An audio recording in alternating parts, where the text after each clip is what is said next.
आप लोग? उम्मीद करते हैं सभी लोग मस्त होंगे, ज़बरदस्त होंगे। आज की वीडियो काफ़ी स्पेशल होने वाली है और इस वीडियो में हम बात करने वाले हैं दोस्तों मार्केट के व्यू के बारे में।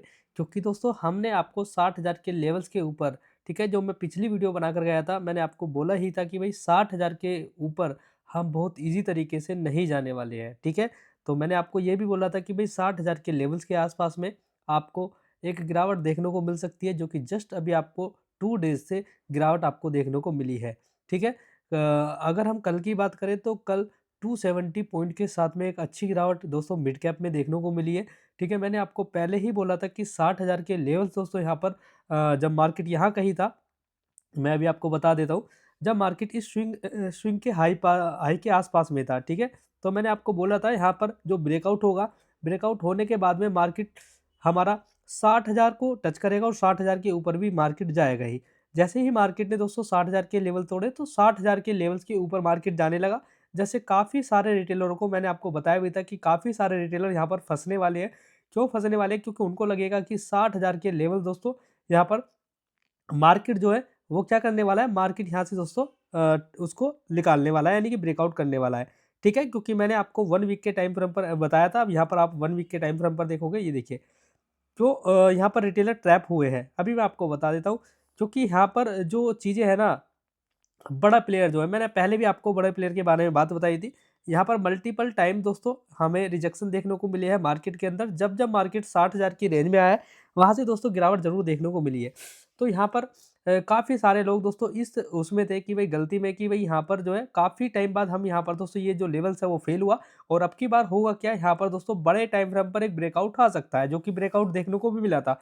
तो मैंने आपको बोला भी था कि इस ब्रेकआउट के आस-पास से थोड़ा-सा आप दूर रहिए।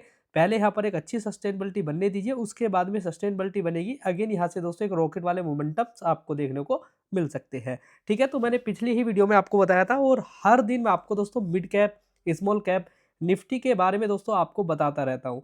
तो जो भी लोग दोस्तों अभी तक चैनल से नहीं जुड़े, चैनल को सब्सक्राइब कर दीजिए। आपका फ्रेंड है, कोई भी है, उसको दोस्तों हमारी वीडियो को आगे तक पहुँचाइए, यानी कि उसके साथ में शेयर करिए, ठीक है। क्योंकि आपका फ़ायदा होगा और आपके फ्रेंड्स का फ़ायदा होगा, आपके रिलेटिव का फ़ायदा होगा, तो दोस्तों सभी लोगों का वहाँ पर फ़ायदा होने वाला है, ठीक है। तो डेली वीडियो में मैं आपको अपडेट्स देता रहा हूँ तो हूँ निफ्टी की भी एंड दोस्तों मिड कैप की भी और स्मॉल कैप की भी। इसलिए स्पेशली मैं मिड कैप और स्मॉल कैप को मैं लेकर चल रहा हूँ दोस्तों, क्योंकि यहाँ पर जो दोस्तों आपकी 26 में दोस्तों क्या होने वाला है, जो स्मॉल कैप और मिड कैप कंपनी दोस्तों रिटर्न बनाकर देने वाली है, वो आपको दोस्तों कोई नहीं देगी, ठीक है। तो यहाँ पर एक बड़ा उछाल है, क्योंकि एफ जो है और डी है, वो पिछले अगर 6 मंथ की बात करेंगे आप डी की, तो वो दोस्तों एक मिड कैप सेक्टर में पैसा डाल रहे हैं, ठीक है। और मिड कैप में पैसा डाल रहे हैं, तो दोस्तों कुछ पैसा स्मॉल कैप की साइड में जाने वाला है, ठीक है। तो जिस वजह से दोस्तों मार्केट में दोस्तों एक भूचाल आ सकता है, नो डाउट, ठीक है। तो यहाँ पर मैंने आपको बताया हुआ था कि 60,000 के लेवल्स अब यहाँ पर दोस्तों फेल होते हुए नजर आ रहे हैं, क्योंकि मार्केट जो है दोस्तों क्लोजिंग जो देकर गया है वो 59,825 पर देकर गया है, ठीक है। तो यहाँ पर जो 60,000 के लेवल्स के मार्केट ऊपर गया था, तो वो नीचे आ चुका है। और मैंने आपको बोला भी था बहुत ईज़ी तरीके से ये लेवल्स क्रॉस होने वाले नहीं हैं, क्योंकि यहाँ पर जो रिटेलर है वो क्या देखकर करेंगे, वो यहाँ पर ब्रेकआउट देखकर फँसेंगे और मार्केट नीचे आएगा, स्टॉप लॉस लेगा एंड वो दोस्तों वहाँ से चला जाएगा। तो अभी आपको गलती नहीं करनी है और इस वीडियो में दोस्तों काफ़ी सारी चीज़ें जो आप गलती कर रहे हैं ना, वो भी मैं आपको सिखाने वाला हूँ, क्योंकि बहुत सारे लोगों ने दोस्तों मेरा यूट्यूब देखते हुए भी, ठीक है, उन्होंने क्या किया है, उन्होंने दोस्तों यहाँ पर एक जो है गलती करी है। अभी आप अगर यहाँ पर देख रहे हैं तो एक पैटर्न भी दोस्तों आपको बनता हुआ नज़र आ रहा होगा। यहाँ पर देखिए ये, उसके बाद में ये एंड यहाँ पर ये और उसके बाद में ये। उसके बाद में ये एक रेजिस्टेंस है। तो यहाँ पर हो सकता है कि एक बड़ी तेज़ी इस वाले जो हमारे हेड बनते हैं ना, head and shoulder, inverted head and shoulder बनते हैं। तो हमारा जो ये हेड वाला जो हिस्सा होता है, उसके ऊपर के हमें टारगेट देखने को मिलते हैं फ्यूचर में। ठीक है? ये जो है एक पैटर्न के हिसाब से होता है, टेक्निकल एनालिसिस के हिसाब से होता है। तो अगर मैं टेक्निकल एनालिसिस के हिसाब से देखूँ तो यहाँ पर देखिए, ये देखिए यहाँ ये करेक्ट बैठ रहा है और इसको अगर हम दोस्तों ऊपर की साइड में ले जाएँगे और यहाँ से हम इसको ऊपर रखते हैं, तो ये देखिए हमें कौन से लेवल देखने को मिल रहे हैं, 76,230 के लेवल्स यहाँ पर देखने को मिल रहे हैं। तो ये फ्यूचर में हो सकता है कि आने वाले जो ईयर्स है उसमें दोस्तों आपको 3 से लेके दोस्तों एंड 6 मंथ में दोस्तों ये लेवल्स टच होते हुए दिखाई दे। अब आप ये देखिए, अगर मिड कैप में दोस्तों 27 20% की तेज़ी आती है इंडेक्स में, तो कंपनी का क्या हाल होने वाला है। अगर इतनी तेज़ी यहाँ पर दोस्तों 25-27% की तेज़ी आ भी जाती है ना इंडेक्स में, तो यहाँ पर जो कंपनीज़ है मिड कैप की, वो दोस्तों वहाँ पर 100 टू 100 पे रिटर्न बना चुकी होंगी, यानी कि 100% और 200%, ठीक है? अगर इतनी बड़ी तेज़ी देखने को मिलती है, तो तैयार हो जाइए, मैंने आपको बताया हुआ भी है, ठीक है? और मैंने एक इससे रिलेटेड एक कम्युनिटी भी बनाई हुई है, ठीक है? जिसको लोग अभी तक इग्नोर कर रहे हैं, जिसमें मैंने 2-3 स्टॉक्स ही आपको बताए थे, जो अभी दोस्तों 30% के रिटर्न दे चुके हैं, 2 से 3, उसमें ज़्यादा स्टॉक्स देखने को नहीं मिलते, ठीक है? उसमें चार्ट्स आपको देखने को मिलेंगे, पूरे स्टॉक्स की एनालिसिस आपको देखने को मिलेंगे, फंडामेंटल वहाँ देखने को मिलेंगे और आपको मंथली 1 या 2 या फिर मैक्सिमम 3 स्टॉक्स आपको देखने को मिल सकते हैं, ठीक है?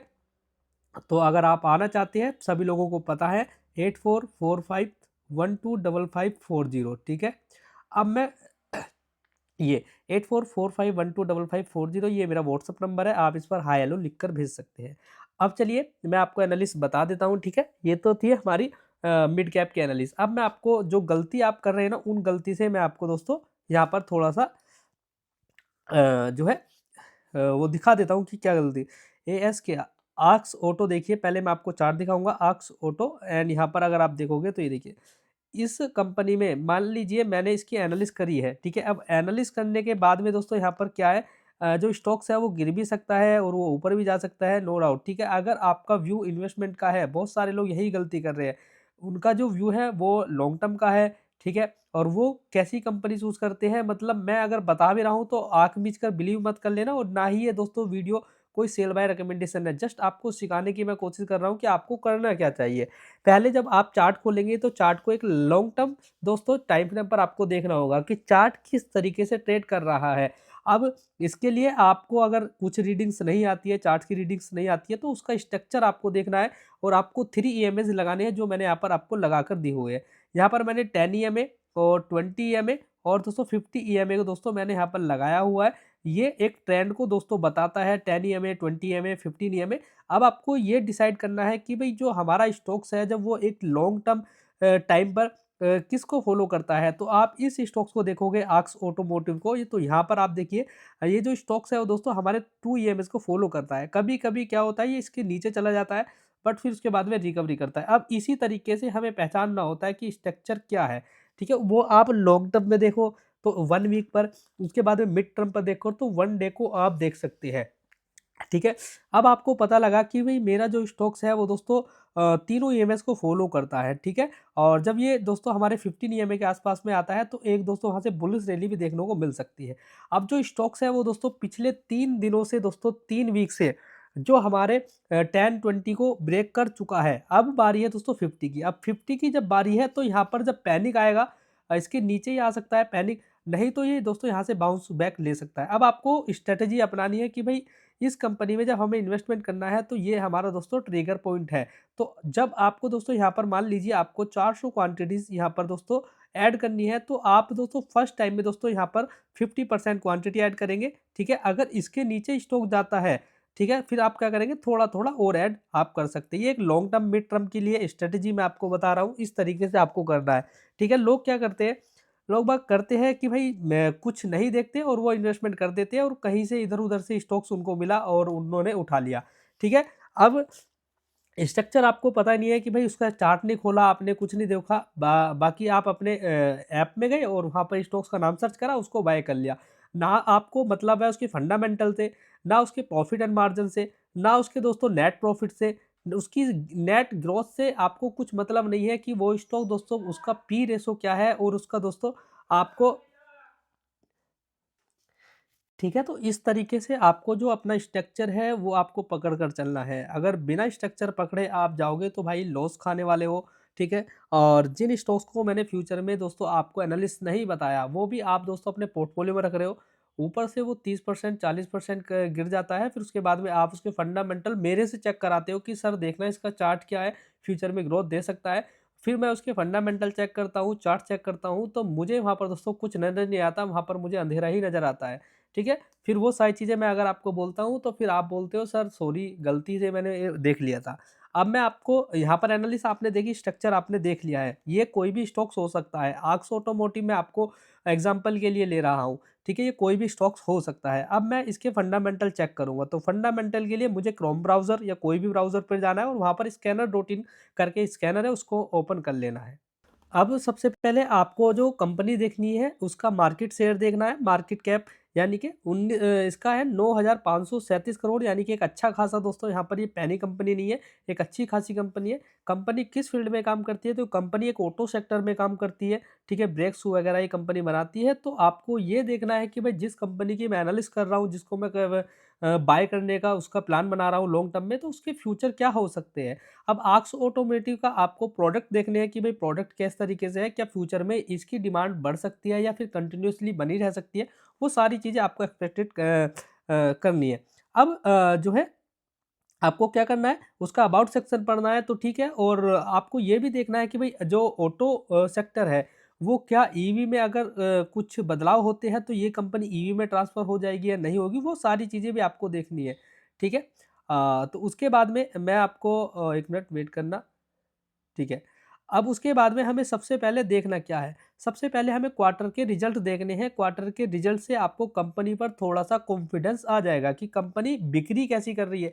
भाई आपका बिज़नेस कैसा चल रहा है, वो आपकी सेल्स बताएगी ना। अब आपकी सेल्स क्या है? पहले तो आपने दोस्तों ₹100 की सेल्स कर ली इस मंथ। उसके बाद में दोस्तों आप नेक्स्ट मंथ क्या करते हो? आप नेक्स्ट मंथ ₹80 की सेल्स करते हो। एग्ज़ाम्पल आपका कोई बिज़नेस है। अब दोस्तों अगले महीने आप क्या करते हो, अगले महीने दोस्तों आप ₹70 की जो है वो सेल्स करते हो। उसके बाद में दोस्तों आपका जो है दोस्तों बिज़नेस नेक्स्ट मंथ क्या करता है, 60 रुपए की दोस्तों सेल्स करता है। तो क्या ये बिज़नेस दोस्तों एक अच्छा खासा बिज़नेस चल रहा है? क्या आपका जो बिज़नेस इस तरीके से चल रहा है वो अच्छा चल रहा है? नहीं चल रहा ना।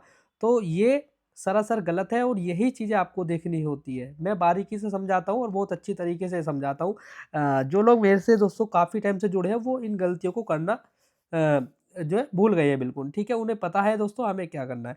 अब आप देखिए, अब आपने ये भी देखा होगा मेरे जो स्टॉक्स दिए हुए होते हैं, या ठीक है मैं आपको कुछ एनालिसिस देता हूँ, वो स्टॉक्स अगर भाग गए तो ठीक है, नहीं भागे तो वो दोस्तों 30% गिरकर भी बहुत अच्छी तरीके से रिकवरी कर जाते हैं, ऐसा भी होता है। देखो मैं सारे स्टॉक्स आपको बताऊँ, ऐसा भी नहीं है कि भई सारे ही स्टॉक्स चलेंगे, ऐसा भी नहीं हो सकता, ठीक है? अब सेल्स की बात करेंगे तो यहाँ पर आपको सेल्स दिख रही है 746 की फर्स्ट क्वार्टर, एंड दोस्तों यहाँ पर 637 एंड यहाँ पर 570, उसके बाद में 657।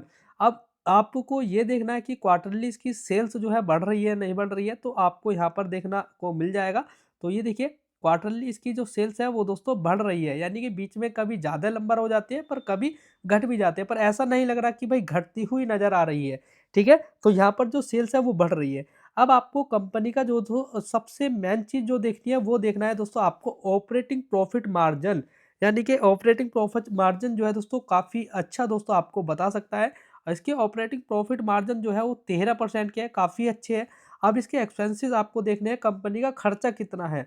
कंपनी का जो सेल्स है टोटल 891 करोड़ है, कंपनी जो है खर्चा कितना कर रही है इतने रेवेन्यू पर, वो 772 करोड़ का कर रही है, जहाँ पर इनका दोस्तों ऑपरेटिंग प्रॉफिट 120 करोड़ निकल कर आ रहा है, ऑपरेटिंग प्रॉफिट 13% का मार्जिन निकल कर आ रहा है। अब यहाँ पर जो सारी चीज़ें यहाँ पर कट कर नेट प्रॉफिट जो निकल कर आ रहे हैं वो है दोस्तों 66 करोड़।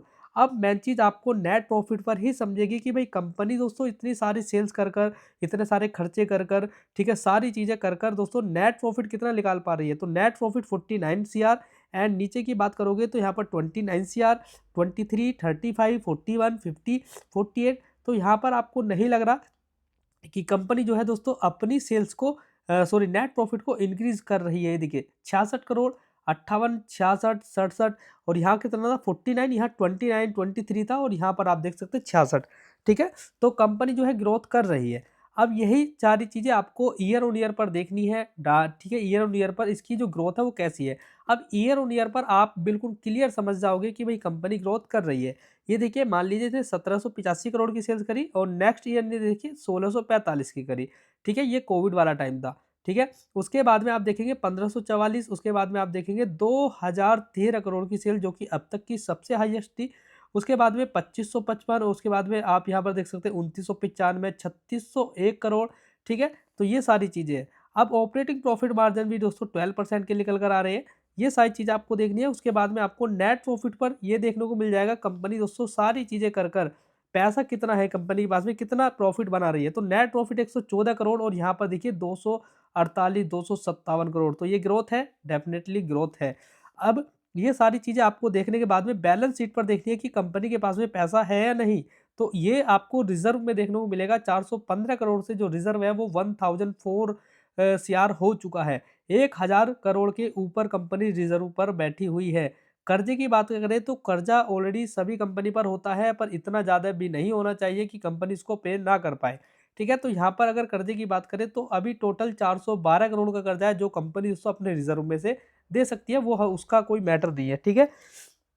अब बात आती है इन्वेस्टर की, कैश फ्लो पॉजिटिव है, ठीक है, ये भी अच्छा है। उसके बाद में दोस्तों यहाँ पर अगर बात करें तो यहाँ पर शेयर होल्डिंग पैटर्न की, कि कंपनी में किसी बड़े जो इन्वेस्टर है उसने इन्वेस्टमेंट किया हुआ है, तो डेफिनेटली यहाँ पर किया हुआ है तो वो अपनी स्टेक्स को दोस्तों यहाँ पर स्टेबल रख रहे हैं या होल्ड कर रहे हैं। तो ये देखिए 4%, उसके बाद में आप यहाँ पर देख सकते हैं दोस्तों यहाँ पर 11% होने वाला है, जो कि दोस्तों कंटिन्यूसली दोस्तों अपनी स्टेक्स को कम कर रहे हैं। अब उसके बाद में दोस्तों पब्लिक की अगर बात करें और डीआईज की बात करें तो डीआईज भी दोस्तों अपनी स्टेक्स को यहाँ पर बढ़ा रहे हैं, तो ये भी अच्छा है। उसके बाद में दोस्तों प्रमोटर के पास में जो यहाँ पर हिस्सेदारी है वो 78.95 की है, यानी कि 79% की है।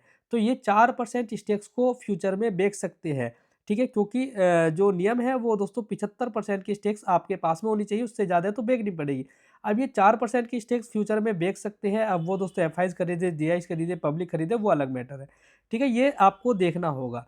ठीक है, ये समझ गए ना? ये देखने के बाद में आपको चार्ट पर जाना है, चार्ट पर आपको डिस्काउंट मिल रहा है, क्या मिल रहा है, उसका स्ट्रक्चर से आपको देखने से पता लगेगा। ठीक है, तो ये होती है एनालिसिस। ठीक है, अब मैं आपको आदित्य विज़न मैं और ठीक है, तो अब हम लगे हाथों एक कंपनी के ऊपर और दोस्तों एनालिसिस कर लेते हैं, जो एक दोस्तों पॉकेट फ्रेंडली है, दोस्तों पोर्टफोलियो फ्रेंडली है, यानी कि सभी लोगों को जो है 200 रुपीज़ के नीचे के स्टॉक्स चाहिए होते हैं। तो 157 रुपीज़ का ये स्टॉक्स है और कंपनी में देख लेते हैं कि जान है या नहीं है। तो कंपनी 1657 करोड़ की है, बहुत छोटी कंपनी है, छोटी कंपनी है तो रिस्क भी ज़्यादा है। उसके बाद में आप देख सकते हैं दोस्तों पोटेंशियल, आप देख सकते हैं कि भाई फार्मा सेक्टर में पोटेंशियल है या नहीं है फ्यूचर में, तो ग्रोथ है, क्योंकि फार्मा सेक्टर में दोस्तों काफ़ी सारी चीज़ें ऐड ऑन होना अभी बाकी है। रोबोट सर्जरी जैसे चाइना में अभी आपने देखी होगी, एक वीडियो काफ़ी वायरल हुई थी, ठीक है? वहाँ रोबोट सर्जरी कर रहे हैं। तो इस तरीके से बहुत सारे इक्विपमेंट्स हैं, बहुत सारी चीज़ें हैं, ठीक है? बहुत सारे ड्रग हैं। तो ऐसी सारी चीज़ें फार्मा के अंदर अभी ऐड होना बाकी है, बहुत सारा चीज़ें इम्प्रूवमेंट होना बाकी है। तो ये जो फार्मा सेक्टर है वो ग्रोथ करेगा ही। तो यहाँ पर आप 1657 करोड़ का आप देखिए, और स्टॉक्स के पी रेशो की बात करेंगे तो यहाँ पर देखिए स्टॉक्स के पी भी काफ़ी अच्छे निकल कर आ रहे हैं। ठीक है, अभी मैं आपको नीचे भी इसका दिखाऊँगा। इसका पहले हम क्वार्टर देखेंगे जैसे हमने पहले देखा था। अब पहले पीएस कंपनी देख लेते हैं, यहाँ पर हमें थोड़ा-सा जो है समझ में आ जाएगा। सबसे पहले आपको ये देखना है, सन फार्मा जो है दोस्तों इसी सेक्टर की कंपनी 35 पी पे है। उसके बाद में सिप्ला की बात करेंगे 32 पर है, और यहाँ पर अगर बात करेंगे डॉक्टर रेड्डी की तो यहाँ पर दोस्तों 70। उसके बाद में दोस्तों यहाँ पर अगर आता है तो सबसे सस्ती जो कंपनी है इन सभी 8 कंपनी में से वो बीएलएस जीवीएस फार्मा है। ठीक है, ये आप देख सकते हैं। ठीक है, उसके बाद में अब कंपनी हमें पता लग गई कि अपनी लिस्ट में सबसे सस्ती है, तो बड़ा प्लेयर इसको दोस्तों बहुत ट्रैक कर सकता है आने वाले टाइम में। अब सबसे पहले हमें देखना है कि कंपनी किस तरीके से काम कर रही है। तो कंपनी की अगर सेल्स की बात करें 189, 172, 200, तो यहाँ पर आपको वही सारे फॉर्मूले अपनाने हैं जो मैंने आपको बताए। कंपनी ग्रोथ कर रही है, क्वार्टर पे नहीं कर रही है, तो वो आपको देखना है। तो क्वार्टरली एक अच्छी ग्रोथ कर रही है और आज कंपनी जो है 207 करोड़ की सेल्स पर बैठी है। अब तक की सबसे हाईएस्ट जो सेल्स करी है वो 218 करोड़ की पहले भी कंपनी कर चुकी है। अब इसके ऑपरेटिंग प्रॉफिट मार्जिन देखिए कितना सुंदर निकल कर आते हैं, 20% के इसके प्रॉफिट मार्जिन है। और इसके एक्सपेंसेस की बात करें तो 207 करोड़ में 166 करोड़ का कंपनी खर्चा कर रही है, जो कि पहले से अच्छा इन्होंने दोस्तों घटाया हुआ है।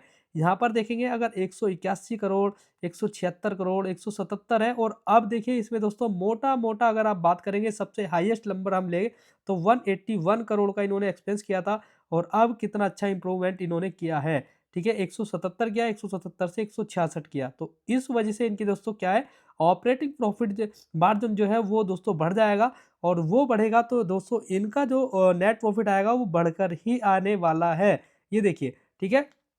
तो इस तरीके से एनालिसिस करेंगे। अब देखना है कि भाई नेट प्रॉफ़िट कंपनी निकाल पा रही है, कितना अच्छा निकाल पा रही है। तो यहाँ पर आप देखेंगे तो यहाँ पर आपको साफ पता लग जाएगा कि भाई कितना यहाँ पर दोस्तों क्लियर कट हमें दिख रहा है, ठीक है। अब यही डाटा हम देखते हैं प्रॉफ़िट एंड लॉस यानी कि ईयर ऑन ईयर के डाटा पर, तो ईयर ऑन ईयर के डाटा भी आपको ऐसे ही देखने हैं, ठीक है। तो ये देखिएगा यहाँ पर ग्रोथ आपको दिख रही है 345 करोड़ से, उसके बाद में आप देख सकते हैं 899 और यहाँ पर देख सकते हैं दोस्तों 810 करोड़, ठीक है। तो कंपनी जो है दोस्तों एक जैसे छोटी कंपनी है, इस तरीके से जो सेल्स है वो अच्छी कर पा रही है। नेट प्रॉफिट 41 सीआर से दोस्तों ये 112 करोड़ पर पहुंच चुके हैं और यहाँ पर इन्होंने 113 करोड़ 127 करोड़ तक के हाईएस्ट इन्होंने नेट प्रॉफिट निकाला हुआ है, ठीक है। अब बैलेंस शीट की बात आती है तो रिजर्व देख लेते हैं। रिजर्व इसके पास में 1040 करोड़ का है। कर्जे की बात करें तो कर्जे में काफ़ी अच्छा इन्होंने दोस्तों सुधार किया है, 88 करोड़ का बचा हुआ है, जो कि सबसे हाईएस्ट 225 सीआर का हो चुका था। अब यहाँ पर आते हैं दोस्तों नीचे की तरफ में शेयर होल्डिंग पैटर्न की बात करते हैं तो यहाँ पर प्रोमोटर की अगर बात करें तो प्रोमोटर देखिए यहाँ पर 35% है और यहाँ पर सबसे अच्छी जो बात निकल कर आती है देखिए 34% था, उसके बाद में 34% था, 34%, 34%। कंपनी अब जो है दोस्तों अपने ही मतलब जो शेयर्स है उनको प्रमोटर बाय कर रहे हैं, क्योंकि 34 से इन्होंने 35.39% किया है। एफ और डी की अगर यहाँ एक्टिविटीज़ देखें तो यहाँ पर दोस्तों काफ़ी अच्छा है। जो यहाँ पर 16-17% की स्टेक्स लेकर बैठे थे एफआईज़, उन्होंने दोस्तों थोड़ा-सा प्रॉफ़िट बुक किया है। इन्होंने यहाँ पर 12% किया था, फिर इन्होंने वापस से इसको 13% पर लाकर कर दिया है। उसी में अगर आप देखेंगे तो डीआईज़ भी दोस्तों यहाँ पर वही सारी चीज़ें कर रहे हैं जो दोस्तों एफआईज़ कर रहे हैं। एफआईज़ ने जो डीआईज़ है वो यहाँ पर थोड़ा बहुत इन्होंने माल बेचा है, पब्लिक के पास में थोड़ा-सा जो माल है वो ज़्यादा है, ठीक है?